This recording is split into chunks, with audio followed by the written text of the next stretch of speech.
This week on the Eldritch Lorecast. I couldn't even get into Magic with the DnD sets. So, we've said this on our show, which is the #1 podcast. Wrestling is a role-playing game. I just hate D&D 4th edition. This podcast only ever talks about Wizards of the Coast. All D&D players must die. We could keep going through this, but I'm getting a very clear indication nobody cares about the Pathfinder news. Anathema. How do you pronounce that?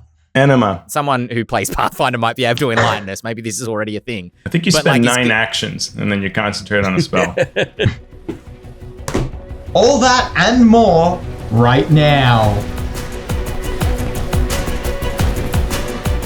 Hello, everybody, and welcome to this week's episode of the Eldritch Lorecast, the #1 tabletop RPG podcast in all the spheres. That's right, we're absorbing all the other tabletop RPG podcasts into us, and soon we will have the ultimate #1 podcast absorbing both Mastering Dungeons and D&D is for Nerds. My name is Ben Byrne, and I am joined, as always, by Shawn Merwin, and very gratefully this week by Teos Abadia and by Adam Carnivale. Adam, I have to ask you, as the deep fan of Magic the Gathering, I know that you're not. Yu-Gi-Oh man myself. Yu-Gi-Oh man? Okay. Yeah. Oh, well, that's fair. I was too. Activated my trap card. Classic line. If there was and you could say Yu-Gi-Oh, if there was a secret lair IP that would get you into Magic the Gathering, what would that IP be? I'm not sure, to be honest. I don't think I know enough about the different secret layers that are available that I could really say. Yeah, I'm sorry. No, that's fair. I can kick it off. Yeah. Teos, take it away. I've got breaking news. So this is a secret lair box that has not been released yet. This brand new thing, nobody has it. They sent it to me by mistake, and they... No. I was just like, hold on there for a second. This is already out. Nobody send anybody to my house. This is the Honor Among Thieves secret lair.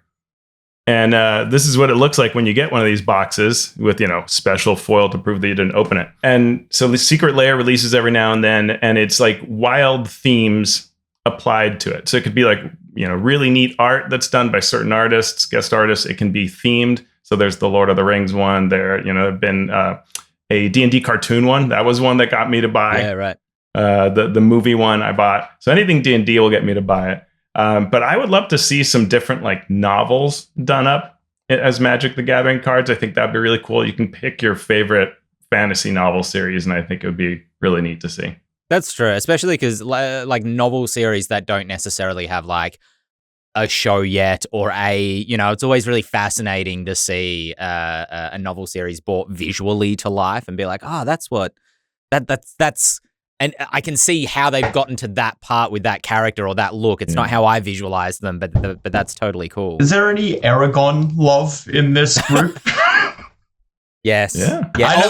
Love-hate, I have to admit. I know it's had a mixed history, but it's got a dear place in my heart. Would you, instead of Aragon, would you go Space Aragon and take a Star Wars secret lair? Because Aragon is just the plot of the original trilogy of Star Wars. Interesting. Sorry, something in my throat. Couldn't say what. Yeah, couldn't guess what that could be. Star Wars, I also quite enjoy and love. I know certainly my partner absolutely adores Star Wars. So if they did a Star Wars secret lair, they would absolutely be collecting them like crazy. Shawn Merwin, how about you? I couldn't even get into Magic with the D&D sets. And if anything's going to get, I was so excited, and I went to my friendly local gaming store and I said, I want to buy some D&D themed Magic cards to help support you. And they said, we sold out. Oh. And I said, I'll take that board game then, and went home. What just came to mind?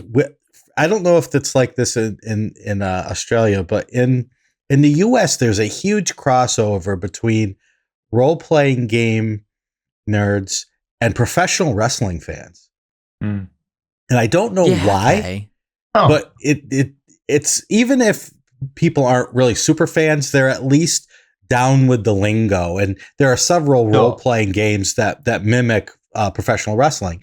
And I was wondering what a professional wrestling Magic the Gathering set would look like. Andre the Giant as a Magic the Gathering card. Yeah, that could be really cool. I'm not into wrestling, but I get that, and I certainly agree with you, Shawn. The crossover is strong between the nerd elements for sure. It's because wrestling is a role-playing game. It's a lot. I find that a lot as well. Like video game, like wrestling just seems to like branch across into nerd culture, like bridge across in strange ways. Because I found that a lot. Like listening to video game podcasts and stuff in the past, they'd just be like, "Oh, also here's a wrestling segment." So that's interesting to hear that crosses over with role-playing games as well. I had to think about this. I would love to see Magic the Gathering realize Mass Effect. I would love to see some Mass Effect cards with them reimagining all the different kind of alien species through Mass Effect, and also have a Normandy and be like, this is my Normandy, shoo, shoo, shoo. Anyway, speaking of things that nobody on this podcast is an expert in, something Pathfinder happened during the week.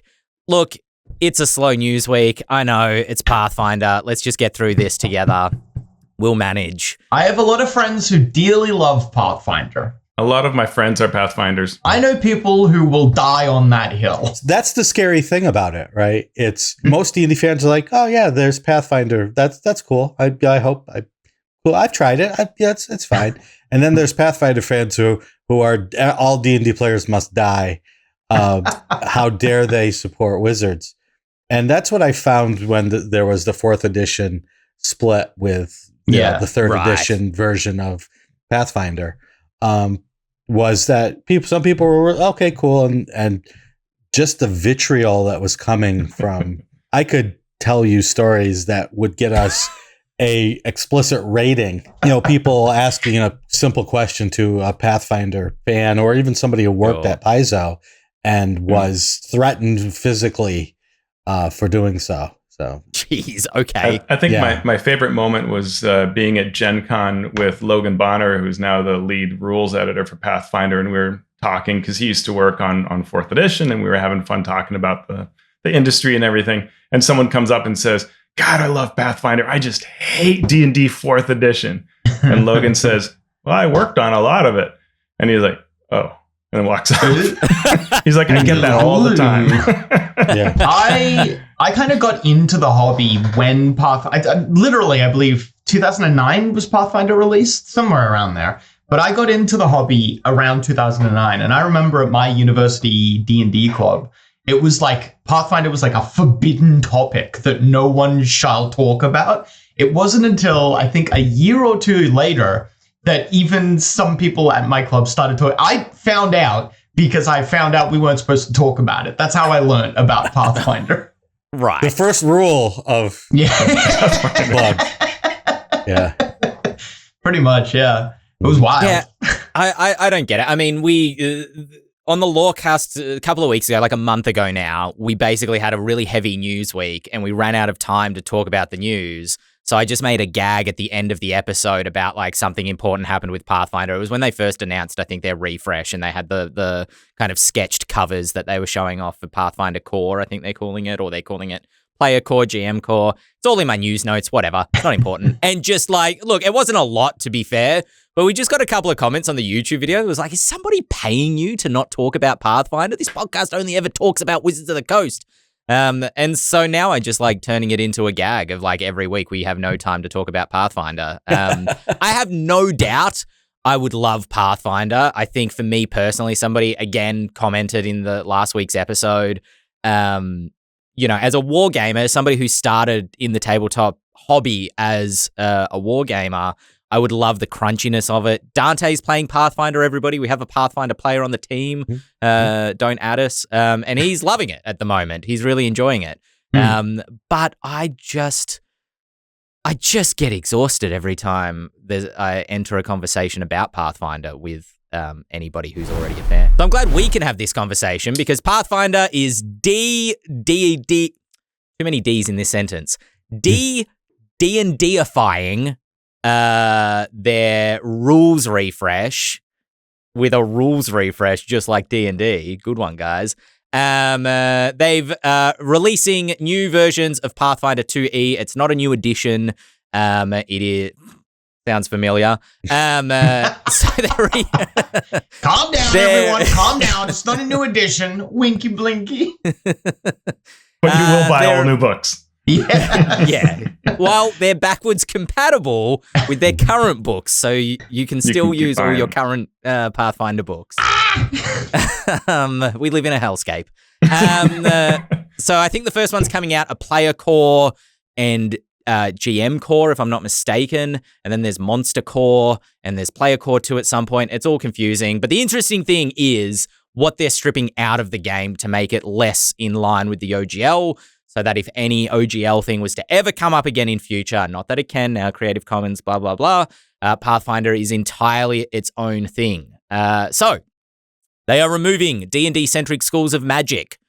No longer will there be necromancy, evocation, transmutation, bunification, frogs. I love bunny magic.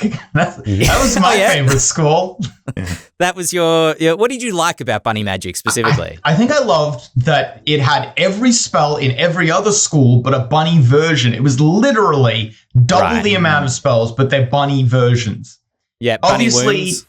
Obviously, you get stuff like polymorph, which polymorph bunny in quotation marks, which is like an obvious. You're like, of course, it's polymorph, but you can only do bunnies.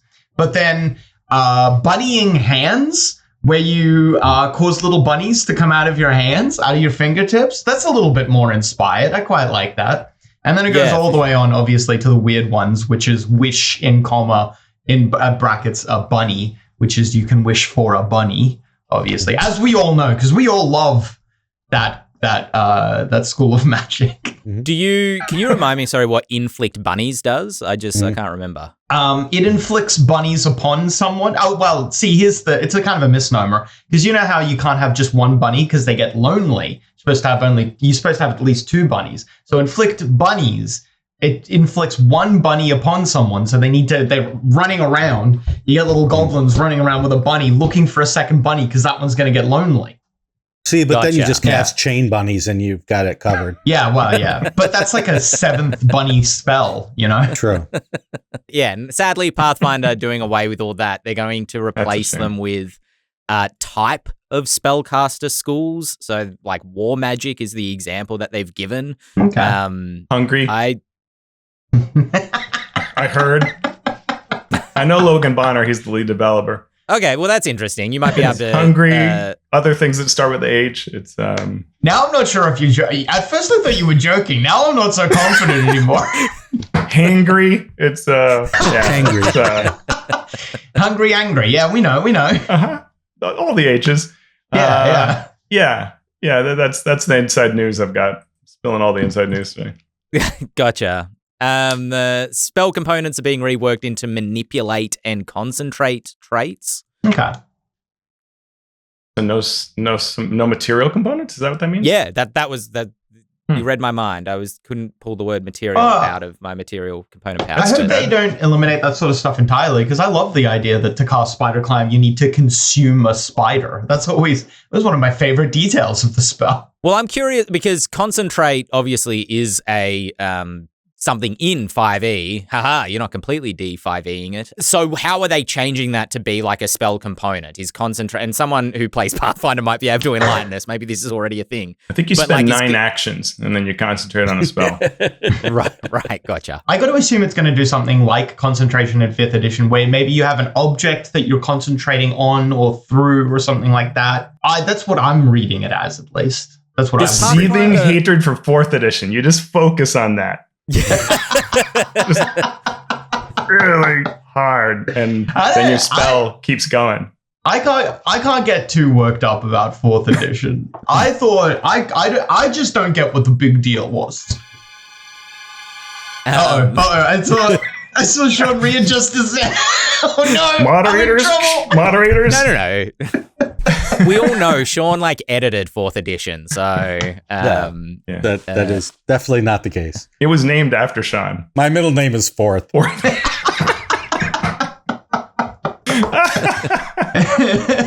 We could keep going through this, but I'm getting a very clear indication nobody cares about the Pathfinder news. Well, I will say, I will be somewhat on topic, and I will say, Ben, that I think that, honestly, if Pathfinder does actually want to be its own thing, and I identify, because as a parent right now, my kids are teenagers, and they're growing up and trying to leave me behind and my wife, and I totally get what Pathfinder's trying to do. And I say, totally do it. Go out and be your own person, right? Pathfinder, you're all grown up now. Make your own version and do this stuff and really do diversify away from it. I think that's actually what the game should do, is be your own RPG. Pathfinder is beyond the point where it needs to be a clone of anything. Do this and do more of it. Like, really just, go to the other extreme, like make your own RPG. I see as well, just to continue going on the topic, that you've made a note that alignment is being removed entirely, and they're going to have things called edicts and anathema. How do you pronounce that? Anima. Yeah, they're going to have edicts and anime. They're going to have edicts and anime. And I understand that alignment is a sore spot for a lot of people. A lot of people find alignment to be this massive wall that they put in the middle of the garden of role playing, and people hit that wall all the time. And I understand that completely. I like a lot of things about alignment, but I am very interested in anyone who wants to change and mix up the idea of an alignment or anything like that.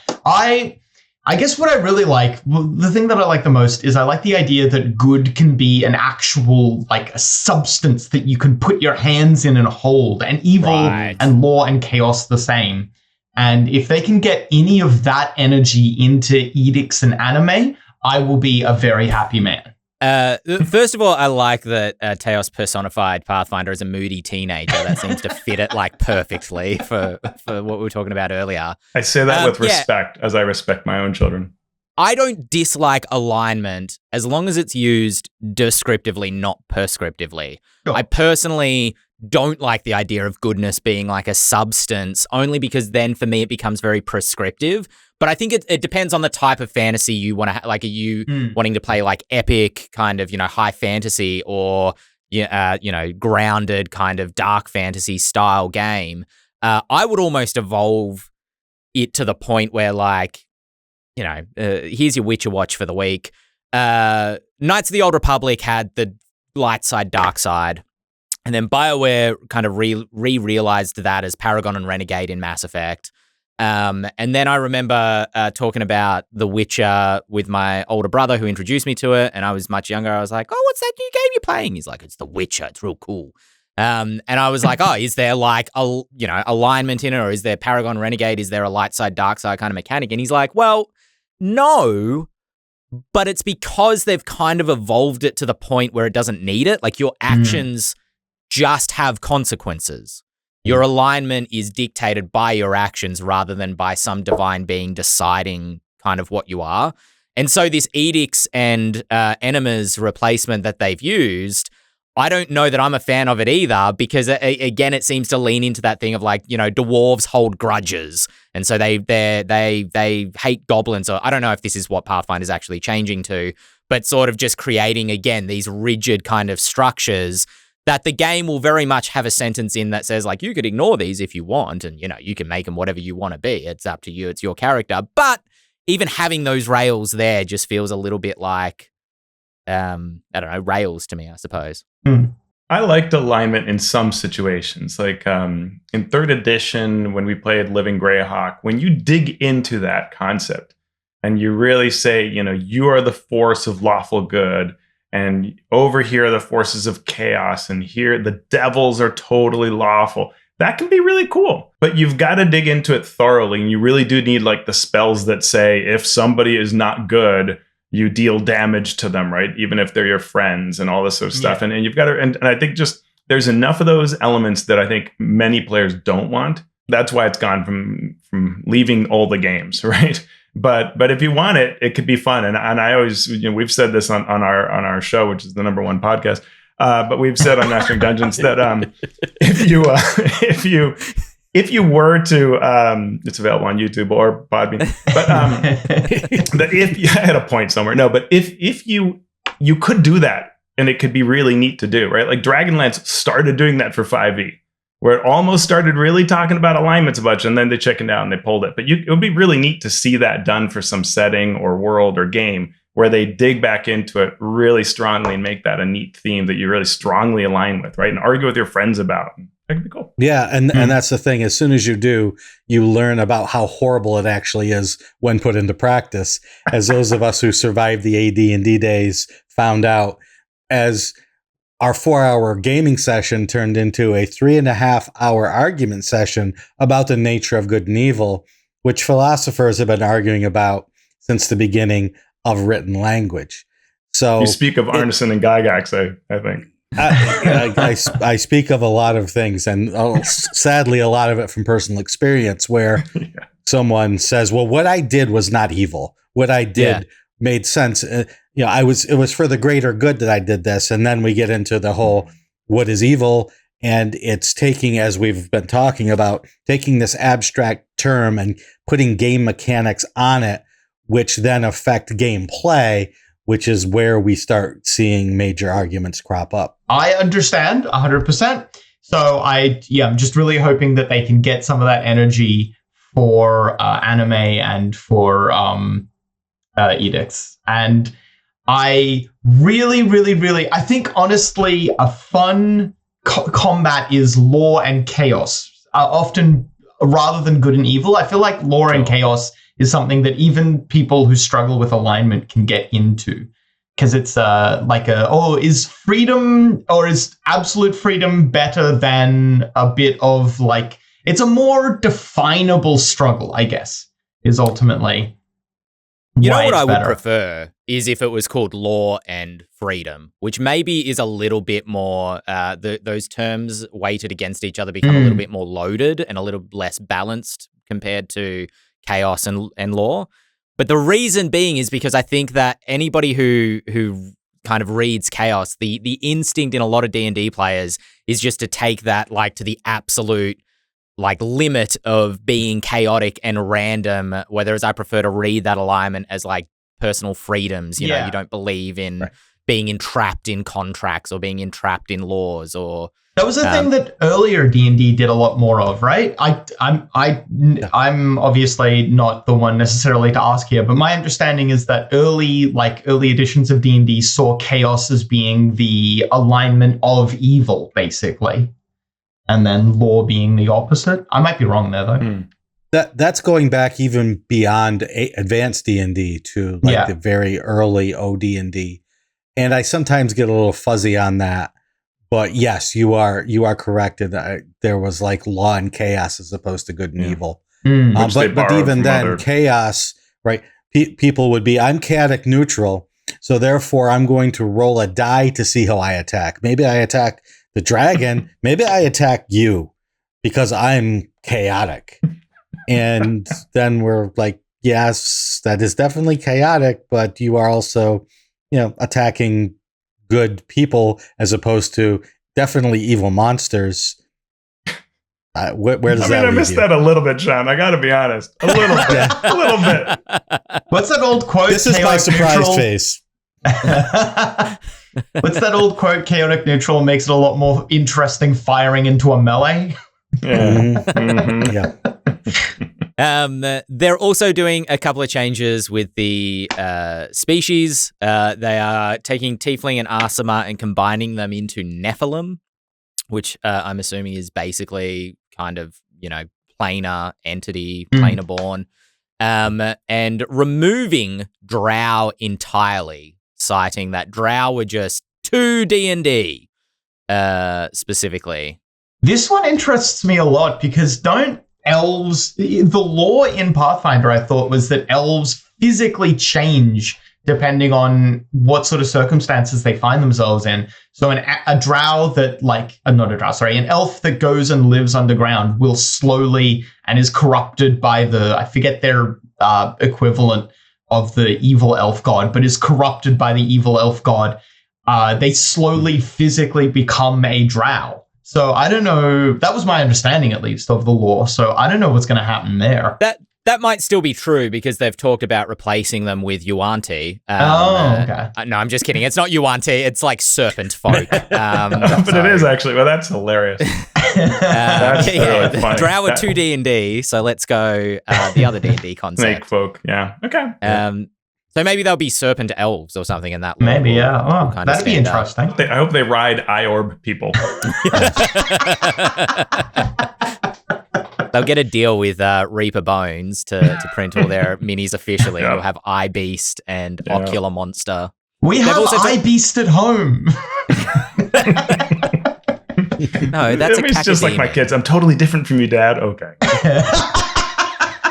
They've talked about their new GM core as well. Will be so the book specifically. It's their version of a DMG. The GM core, because it's Pathfinder and everything's hardcore, will be broken up into 4 sections. And I know that Teos and Shawn, on your number 2 D&D podcast in all the spheres, you've been talking about the current DMG and also reflecting on what the future DMG may look like, because we got the chapters for that. The Pathfinder one looks, ironically perhaps, for Pathfinder's reputation, much simpler. Although I don't think they use the word chapters specifically. They said it'll be broken down into 4 sections.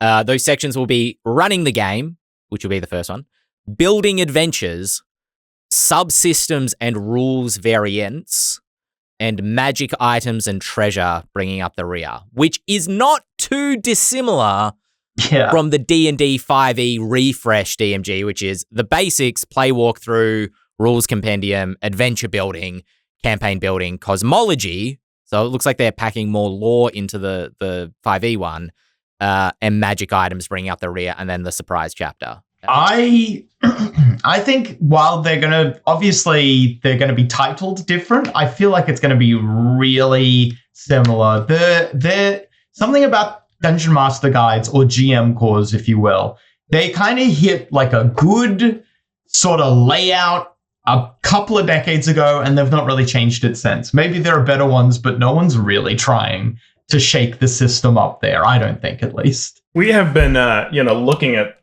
this subject, and I don't know. I mean, this is pretty good, and I say that because I think a lot of these games are locked in to old patterns in how they operate. And they could use a fresh new look at it. It's fine. These are fine chapter titles, section titles, but it's the approach that I think could really use fresh eyes. And so if I were to say, like, hey, D&D and Pathfinder compete, I'd say, which one of you can get together with players and staff and friends and random people at conventions and really get critique on what kind of advice you're offering, so that you come up with something that really reaches out to the average player and connects with them. Whoever is writing these books need to sit down and watch about 50 different new DMs run 50 different kinds of games, figure out where they're having the most trouble, and then address that. When you address it, as Teos and I have talked about on the number 1.5 podcast. Where are your allegiances, Shawn? Exactly. You need to not just say this is what you need to do. You need to say this is why you need to now. do it. This is why you need to do it. And if you explain why, then you're teaching, not just leading. And if you can teach, then you will be doing your game the most service by making DMs who are able to run games. Roman pointed out in the chat that, how many people learn from how to GM from a DMG anymore compared to, the advent of YouTube since the 2014 DMG was released. And it's a good question in terms of like what should go into these books that can't be learned on YouTube, or should they be trying to supplement the information that can be gleaned on YouTube, which is probably a difficult task considering the wide breadth of videos that kind of try to cover the topic, our own channel included. So what does a DMG look like in response or in relation to a world where YouTube exists and people are probably, I would assume, making a huge generalization here, but go and watch a 6-minute video as opposed to crack open a textbook if they want to know about something that's not specific to the game. I would think, like, if they want to know like a rules reference, it's like, I'm going to go to the book where the rules are to learn that rule question that I have, until they find the YouTube video that says the 6 hidden rules that you didn't know were in the DMG or whatever. But if I'm just like, curious about, how do I do X thing, I'm probably going to YouTube before I'm cracking open a DMG. So how does a DMG kind of relate to or remain relevant? Maybe, though. So one thing, I blog a lot. And one of the things, or periodically, I'm not as good as some folks, but I do try to keep my blog up to date. And one of the things I hear often from people is, I'm so glad you blog because I don't like watching videos. Okay. And there are those people out there, right? Or people who like doing a bit of both and do things for different reasons, right? Like they like to get a certain type of thing through video, like maybe something like this excellent show. Number 1 or 2, and maybe there's no way to tell. There's no way to tell. Yeah, you can't. But it's like there is a drive for what you can do, and there are things that when I'm designing adventures, like I go back to certain things all the time, and then other things that are in the DMG I will never ever look at, right? And so the more that you can put useful tools, then it becomes a reference guide you'll go to often. The other thing is, sometimes you're not writing a book for continual use. You're writing it so that someone can get going. So what does the new person need who is looking at the shelf in the gaming store and buys it, and then you want them to go home and really feel like empowered, right? Like they can go off and do with it. They've got this book and now they can really run a game for their friends. That's interesting what you've said just there, in terms of like it being a book that you read and then you can get going, rather than a book that you might come back to. Mm-hmm. Whereas I think, and this is just my personal feeling, I would prefer a DMG or at least a subsection of the DMG to be something that is like a DM's toolbox, literally, that I carry my toolbox to a game and I open it up and I pick the tools that I'm going to use for that session, whether it's magic items, monster stat blocks, obviously like sit in a separate place, but even like traps, like I would love a more complete section of the DMG that that gives examples of, not just like how to make them, but gives good examples of like plug and play kind of traps, puzzles, those sort of things that I feel like the 5e DMG is kind of missing a lot of. And that's maybe just a personal feeling to me, but it's just interesting. Like I would never pick up the DMG to learn, I'd use it as a rules reference guide, but I wouldn't use it to like learn how to do dark fantasy D&D. I would rather kind of get that feeling from a blog or a YouTube channel or whatever. One of our listeners suggested, I think it was Andy Dumps, suggested that instead of making one big Dungeon Master's guide, they do the 3-book slipcase with 3 separate books about the different subjects. One is running a game. One is building a campaign. So you can take out the one you need from your toolbox, leave it open on the table, leave the other 2 home. And then when you're sitting down to build your adventure, you can pull out the one that you need with the checklist of make sure you put this into your adventure and this into your encounter and do that. And I think that was a great idea to make that toolbox thing. Another thing that Teos and I were covering today, we were covering chapter 4 of the 2014 Dungeon Master's Guide, which was creating NPCs. And what has come out since definitely belongs in that book. So they talk about patrons for your party. And it's about this long. It's about 3 paragraphs. Then in Rising from the Last War, the Eberron book, they did a whole section on group patrons and things that you can do to bring your party together under one patron, and feats that they can all have that has been done in the past. But right, that now belongs in the Dungeon Master's Guide. And that's something that I think people would reference and learn from more easily than just 3 random paragraphs in a book. Yeah, and those are the kinds of questions I think like the team should really ask itself, why does this book matter, right? Because in like the AD&D, we all had an enormous crease in one part of the book because the players could not attack without us looking up their tables in our DMG. You didn't control your attack rolls. I did, right? Like that was and so the book had to be there. It literally had to be there. Or when you played 3rd edition, players would carry a giant, rolling cart of all their 3rd edition books because you felt like you needed the wording of all these things on the player side to bring out, right? And 5th edition was really quite novel in this idea of you don't need to bring anything, and which was mentioned in the chat, just now. Like the idea that you don't need any book is kind of neat. It's very freeing, but also maybe there should be some things that we refer to because you do often need help. You need prompts, you need ideas. And so what are those things on the DMG side that would make you want to have it right there at your side and that it would be valuable for being there? And that's something they should be asking, right? They should have folks for both these teams should be having folks saying like, what's the value here? How do we make it really sing? I think there's an instinctual part of this, of what you've been saying, that's kind of always been true, or at least it's always been true for me, because I always feel like when you're consulting, if I've ever needed to consult a rule book about something going on in combat or in gameplay, it's almost always the player's handbook that I'm consulting. I don't know how often I actually do consult the Dungeon Master's Guide for a rule in the game, or while the game's happening, I should say.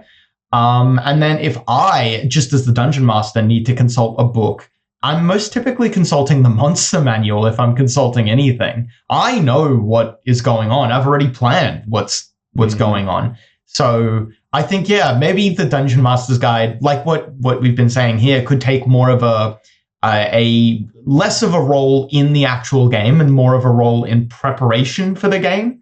So you could strip out kind of any element that needs to be looked up or checked during the game. That can go on the player's handbook. And the Dungeon Master's Guide can literally exist only to help you prepare a game. And some of it, you got to make it good, right? So like the DMG in 4th edition had skill challenge examples that were kind of like, especially the first DMG, right, had old tech examples of skill challenges. Like they're basically outdated the moment they dropped.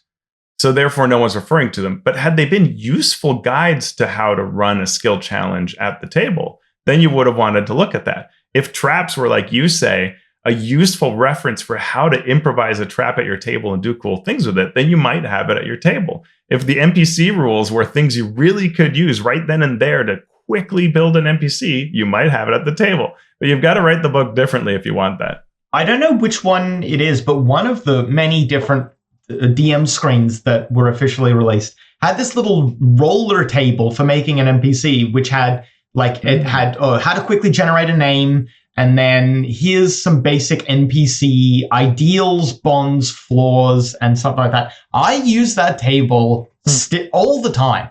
I love that table. It's very good for obviously the classic blunder of you haven't prepared every single NPC in this entire town, and the players want to speak to the one NPC that you didn't make. It's very helpful for situations like that. I mean, that could be a good way of learning what could be useful in a DMG, much less the back of a DM screen, is like and it's information they're probably not drawing through D&D Beyond or Pathfinder Nexus, because this is a Pathfinder conversation apparently, is what are the things on the back of a DMG that are being referenced the most in session? Because when I started playing D&D, I instantly got a different DM screen kind of suite of information. I can't even remember where I got it from, but it was recommended to me, I think, in a YouTube video. Printed that out and taped it onto my DM screen instead of using the kind of pitiful amount of information that they originally put on there between the artwork. But quickly found there were parts of it I never looked at and parts of it that I used frequently, and there were sometimes I'd be like, I forgot that was even on here, It would be interesting to kind of vox pop a whole bunch of people who have been running the game for, 5 sessions up to 1,000 sessions and just see like, what is the part of your DM screen that you reference to the most that could be maybe spun out into a chapter or something? Shawn was saying that earlier about how they need to sit down and just watch tons and tons and tons of new DMs. I heartily agree with that. I'd say even extending it as well. Old DMs, like what you were saying just now, just finding out what DMs need in what they're most referring to or most in need of. Because I feel like there's absolutely, in the game right now, there's absolutely an issue of the things that I need are not easily at my fingertips often enough. Exploration rules, right? Yeah. Like 2 books and confusing anyway. Was it when you were on last time, Adam, that we were talking about like where lava rules damage is? No, I think I'm I thinking don't of somebody else. I don't think I've had this conversation, but I am aware that this sort of stuff is a massive pain in the ass. Yeah, it's like you'd think it's with the environmental rules, but it's somewhere. Anyway, speaking of finding things easily, you can find the email to this podcast easily, because I'm about to say it. It's podcast@ghostfiregaming.com. If you have an email that you want to send, a question that you want to ask, send it through to the podcast and I will read them here to our panel. I quickly want to read an email. I read it just before we sort of went live, but I want to read it again to make sure it goes in the episode. Nick sent in an email, didn't ask a question, but just wanted to say, hello, Ben and team. You do not know how much this podcast means. It's great talking about RPGs and it helps me get through life at the moment. Nick's going through a bit of a difficult time at the moment with his daughter and appreciates the distraction. And the reason I bring this up is because 2 minutes after that email, Nick sent me another email saying to let Shawn know that mastering dungeons with Teos does the same thing, helps immensely, but couldn't find their email. And I thought, we've got Teos on today. So yeah, from all of us here, thank you so much, Nick. We're so grateful that we could be a small part of your week. We also got an email from Andrew. Andrew asking a question about encounter deadliness. All right, we've all been there. Where the party take long rests way too frequently, and you're like, man, this encounter's not. Oh man, they're just gonna blitz it every time. But what do you do when the opposite happens? The party push ahead. You expect them to at least take one short rest. They don't. They're about to go into an encounter in the next session, and that encounter has gone from something that was planned to be challenging to something that will quite potentially be deadly, if not a TPK to the party. As the DM, what should you do? Just leave it as is and let them reap what they've unwittingly sown, or change the encounter to make it more forgiving on them so that they have more of a chance of fighting through? The broader question here kind of being like, what is the role of the DM? Is it to just facilitate the game as prepared, as written in a pre-written module, facilitate the game, no punches pulled, this is what you have to survive? Or is it to change the game, move things around, adjust hit points, fudge dice rolls? You know, obviously we're going further down like a scale. Just before I know I take forever to ask questions, but this linked to another email from David, so I thought I'd just throw them in together. Asked about when tinkering with an encounter, what counts as breaking the game? What counts as breaking the game system? Changing hit points, fudging dice rolls is an example that gets very heated very quickly. What are you as the DM allowed to break, and what is like sacrosanct and you're ruining, the vision of the module writer if you break that thing? Yes, no, maybe. Yes, you should fudge it. No, you should definitely not fudge it. Maybe you should fudge it. Because everybody's different. Every game you run is going to be different. Every party that you adventure with is going to be different.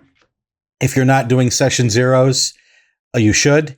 If you're in the middle of a campaign and you didn't do a session zero, take time before your next session to ask this question of the players.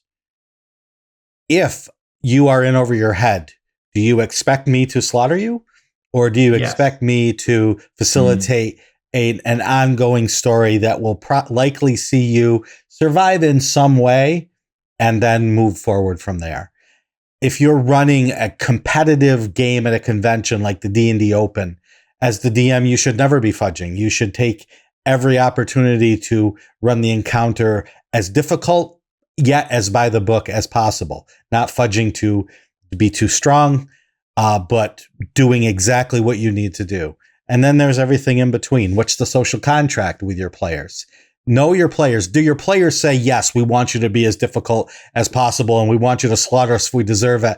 Knowing that if you did, there would be hard feelings, so you have to fudge anyway, right? Those are the things that you should be learning about your players if you're running an ongoing campaign, or know the ethos of the convention game, the ethos of the living campaign, the ethos of whatever it is that you're running. I agree 100% with all of that. It depends on the game. It depends on the game, how much you can fudge, how easy you go on players, and versus how antagonistic you are against players. I've done every game from one end of story mode, basically, where I'm like, no one's going to die. We're just here to tell a story. I'm going to take it super easy on you. Every encounter, you can assume that you're going to win. Versus I've done the other end where I'm like, if you open, I will not give you warning. There is a door in this dungeon that when you open it, you will die. It's a random door. And it's not about what is better. It's about what your players want and what they're expecting. Sure. 100%. Yeah, a session really 0 is definitely the best piece of advice as well that I think you can give. Yeah, I think that question of whether fudging is okay is one where you want to know what the rest of the table thinks so that you can do it accordingly. In this scenario, the question that I want to know is, they didn't rest and they proceeded onwards. Is that because I or whoever wrote the adventure didn't properly provide signals that should have been there? Or did they make a conscious decision to push on knowing it's risky? Because if you are taking a risk, then part of the reward of that risk is doing it despite the risk, right? And so if you soften that too much, then nothing ever has the actual risk that you're looking for. You made an actual decision to take on the risk, then that risk should be there. And I would run it a lot more like what it is. I might tone it a small bit if I think they don't understand the risk properly. But if, on the other hand, I failed to indicate what's coming, then that's really on me, and they're not aware of where the story beat is and how things are set up. And so I might soften it because they don't realize that there should have been road signs there saying pause, stop, break. And so then I would soften in that case. It's like you're reading my notes, Teos. I literally have there where the player's given hints that pushing on might be deadly, right? And is that something that you would normally do, but you failed to this time? Yeah. And it's. But then again, that goes back to a session 0 of saying, do you want hints when things are about to get rough, and then you would be able to give those. And I mean, I think one of the arts of, there are many arts to DMing, and one of them is that concept of the up and down pacing. And so normally before some thrilling thing, you want the opportunity to rest, or you want to signal that risk that you're making around that choice. And there can be positives or negatives to proceeding, and then it's up to them. But you want that information to be there for it to be coherent. In terms of breaking, I think that's a great question. You only break something when the outcome is bad. And sometimes you can think ahead of time to figure out whether you're doing that. If you create a subsystem that messes other things up, well, you've broken it, right? I did a Dark Sun adventure in college my freshman year where I decided it was like the Highlander rules. You only leveled up by killing something, and then you absorbed their power and leveled up instantly. And I thought this would be so much fun. And then I realized what it did is slow combat down as everybody tried to get the kill in, and then level up in the middle of their round. And it was a disaster, right? Because I hadn't thought of everything else that's involved with that, right? And so I broke it. I did not fix anything. I broke it, right? And the more you can think about what else you're messing with, what that impacts, then the less likely you are to break it. But if it doesn't have an unintended consequence like that, then you didn't break it.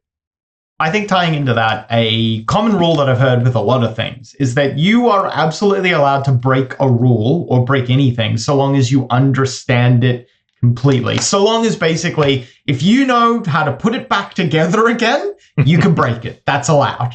it's amazing how a small, what you think is the tiniest tweak, can really affect the game. I don't want to say break, because the game expects you to do different things. The game expects you to make changes to facilitate the type of play you want. But something as simple as flanking, which is an optional rule in the DMG, putting that into your game will change your game. It will change the gameplay. It will change the game flow. It will change how melee characters act and work and think. Inspiration, using it as a reroll rather than gaining advantage before the roll, gives your players a lot more power. It doesn't seem like it, right? It's just this tiny tweak. Oh, do a reroll rather than advantage, because you'll always forget it until you fail. Then you can, and as soon as you do that, you are increasing the power of your players. When DMs come to me and say, "How come I can't challenge my players with this adventure that people say is so strong?" And I'll say, "Do you use inspiration?" And they're like, "Yeah." I'm like, "Do you do it as a reroll or as advantage?" They're like, "Reroll." I'm like, "There you go."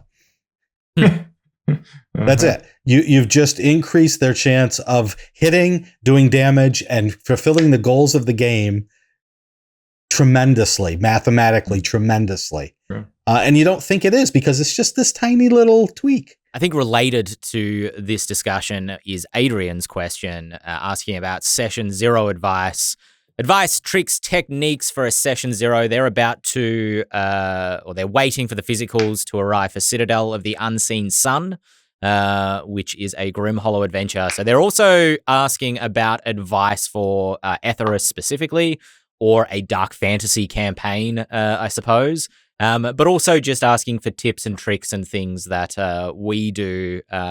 We have like a checklist of like specific things you always want to make sure you mark down in a session 0. I'm doing a session 0 this Friday, so I'm just going to good luck. Pen ready.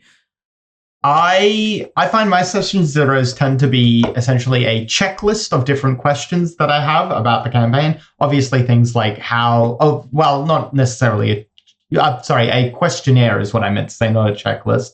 Although a questionnaire, actually, I'm realizing is not exactly an accurate description either, because the first few things will be like how difficult I'm expecting to make combat, and just letting, players get acquainted with the sorts of topics that we might be covering, especially if I think something might be very heavy, if there might be some sort of triggering type scenarios, especially because I tend to know my players pretty well. So I can also anticipate things that I might think are going to become issues. So for like inter-party conflict sort of stuff. So I'll be checking to see what the players are making character-wise. So I know, Jackson's going to make a rogue. Every time Jackson makes a rogue, they like making a rogue that, doesn't mind pilfering party property. And so if Jackson's making a rogue, Samuel is making a paladin, that's going to be immediately, I can see where an issue is going to come. Do you mind having an argument, or do one of you want to not make that sort of a character? And then from there, I'll go through a couple of questions about the characters that they want to make, so their backstory sort of stuff. And then finally, I'll end it. I like to end all of them with a example of combat so that the players can get acquainted with how their character works if they've never played it before. And also to give the players an understanding of how lethal because it's one thing to be like, oh, I reckon it's going to be pretty lethal. And it's another thing to, in a session 0, kill, not really actually because it's session 0, but kill a player and then have them be like, oh yeah, I understand. I know now. I really like session 0s as a way to fine tune my approach or make decisions between uncertainties I have. So I'll run a campaign and I might be thinking, well, I don't know if I really want to dig into the exploration part of this. So then I'll, and I could go either way. So I will say, hey, how great is it to worry about surviving as you trek through the wilderness? And, the results come back. We don't want to worry about that at all. Do not want to track or have something steal our water or anything like that. And you're like, okay, cool. Now I know. I'll just remove that, take that off the table. How lethal do you want it to be is a great one, right? all of these types of questions so that you're aware. And sometimes you get a mix, like with lethality. I remember one player was like wanted it really hard, and a lot were in the middle, and there were a couple who wanted it to be really easy. But even though that doesn't give me an answer, it gives me information, so I know, hey, there are some players that if this is too hard, they're going to react to it. In fact, they did during the campaigns. Then I toned it back down a bit because they were, they had that sort of freedom to talk about it since it had been something we brought up. Or things like, do you want, how much do you want your character to sort of leave a legacy or change the setting? Do you like politics and intrigue, right? You get that kind of sense of that. And even themes, like when I ran Tomb of Annihilation, I asked, what kind of themes are interesting, like undead and pirates. And pirates was a big one. So I'm like, all right, I'm going to expand that part of the adventure, right? And that's really helpful. And one thing I would do is whatever you ask for your session 0, keep track of it. It's really cool to use I like doing actually a survey beforehand and then talk about it in person. So you have some hard data you can look back on. And then halfway through your campaign, or more often if you want, do that again. Check in and ask the same questions or, some additional ones, modify them a bit to fit, but ask again, sort of, how's the lethality feeling, right? Which of these aspects of the campaign are the most fun for you, right? Is it the intrigue and politics that you said were going to be so great? Because maybe they're like, no, actually, we hate that. And you want to know, right? And it's not like they're going to hurt your feelings. I mean, maybe they will, but it shouldn't, because it's just, you can't do everything perfectly. So it's good to know which parts they're not enjoying and which parts they're like, yes, give us more of that, right? All of these have been great. And the only one I'm going to add is something that the question asks, which is specifically Etheris and Citadel of the Unseen Sun. So the only thing I would add is if you know the adventure or the types, if you know the adventure you are going to run because it's published, or you know the adventure you're going to create as you go, say, this adventure deals with these things. Or the adventure I want to play or I want to present to you has these concepts. And then just get the okay from that. And if it's not okay, see where you can modify things to still run the adventure the way you want it, but make those small tweaks. For Citadel of the Unseen Sun, slight spoiler here. You're going to spend a lot of time underground, not dealing with normal towns, buying things, and so on. Players should know that right up front, right? You want to tell them this. So if they are thinking that this is going to be some social thing where we go to taverns, and that's not going to be the case right away. That's important information to know for the players, not only personally, but to choose the characters they're going to play. They may want to tailor their characters so it will have more fun in these certain situations. Now, does that mean you can never surprise your players? No, you want to surprise your players at some point, but you also don't want to play through 28 sessions where they never once go up to the barkeep and tell a story. So that's just one of the things that you can do. I'm running Citadel of the Unseen Sun right now, about halfway through it. So, I was very careful when I did my session 0s of saying exactly that, of saying, you don't know anything about Astoria. I'm going to have you be a traveling circus. And you've just come across the border into Astoria, one of your first performances. This is how the people react to it. And afterward, you are called away to a meeting, someone who wants to meet with you. And so you don't know anything about Astoria. You learn bits of it as you go through. And then when you come to the surface, finally, now you're going to be ready for the politics of Astoria after several levels of dungeon delving, as it were. I really enjoy that almost like narrative intro to the world of saying like, you're just arriving here, you've done a performance, this is how the world react to it. Because the way that I tend to run session 0s is in the context of talking about the world itself, and kind of adjacent to safety tools, but not quite on that, is describe the world as I see it to the players, the sort of world that they're going to be adventuring in, as I would ideally sort of want to run it, and then see what they're, as everybody has said already, see what they're keen for, see what they're less keen for, see how it kind of changes and gets tweaked by the player input into it. And for dark fantasy campaigns specifically, I tend to pitch them very dark, because I find naturally where the players are is going to bring that kind of level of darkness kind of up naturally. And so I pitch down here to kind of get it to sit somewhere where both sides are going to be happy, rather than pitching it here and letting it kind of turn into Monty Python, as the meme goes.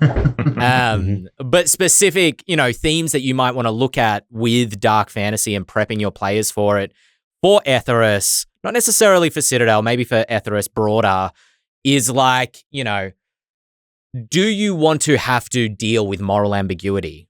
Do you want your characters to have to be wrong in a situation? I have a character at the moment in one of my parties who's highly religious, and absolutely devoted to their Arch Seraph. And so I'm debating in my head at the moment, I'm about to introduce some new NPCs, and do I just make those NPCs 100% virtuous so that the character can feel heroic in all circumstances? Or do I play with the themes of like moral corruption? The archdaemons in Etheros often like to parasitically kind of corrupt religious sects.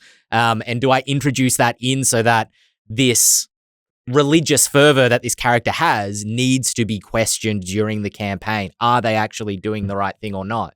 Some players might be like, yeah, I'd love to explore those sort of themes for my character. And some players might be like, I just kind of want to be the hero. Like, can I not have to question my morals and ask if I'm the baddie? So those are, specifically for dark fantasy, some questions you might want to consider. If you have a email that you want to send us, you can send it to podcast@ghostfiregaming.com. Get your question on the #1 tabletop RPG podcast in all the realms.